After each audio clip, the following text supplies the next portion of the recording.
সেমিফাইনালে খেলতে যোগ্যতা লাগে, সবার সাধ্যে থাকে না।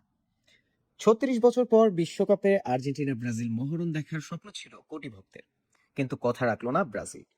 কবিতার সেই লাইন যেন আবারও সত্যি হলো। ৩৬ বছর কেটে গেল, কেউ কথা রাখেনি।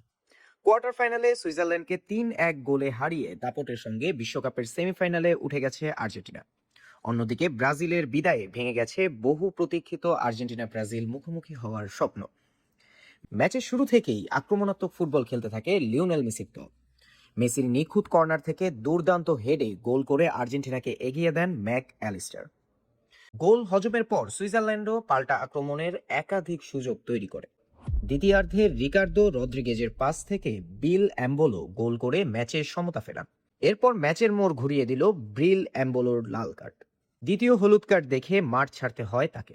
১০ জনের সুইজারল্যান্ডের বিপক্ষে একের পর এক আক্রমণ চালালেও নির্ধারিত সময়ে জয়ের গোল পাননি আর্জেন্টিনা। ফলে ম্যাচ গড়ায় অতিরিক্ত সময়ের শেষ ভাগে জুলিয়ান আলভারেজ গোল করে আর্জেন্টিনাকে আবারও এগিয়ে দেয়। আর ম্যাচের একেবারে শেষ মুহূর্তে লাউতারো মার্টিনেজের গোল নিশ্চিত করে ৩-১ গোলের জয়। এই জয়ের মধ্য দিয়ে বিশ্বকাপের সেমিফাইনালে জায়গা করে নিয়েছে আকাশী সাদারা। তবে ব্রাজিলের বিদায়ে আর দেখা হলো না ৩৬ বছর পরের সেই স্বপ্নের আর্জেন্টিনা ব্রাজিল মহরণ। এখন প্রশ্ন একটাই, সেমিফাইনালের মঞ্চে আর্জেন্টিনা কি আবারও এক ধাপ এগিয়ে ফাইনালের টিকিট নিশ্চিত করতে পারবে? কমেন্টে জানান আপনার মতামত।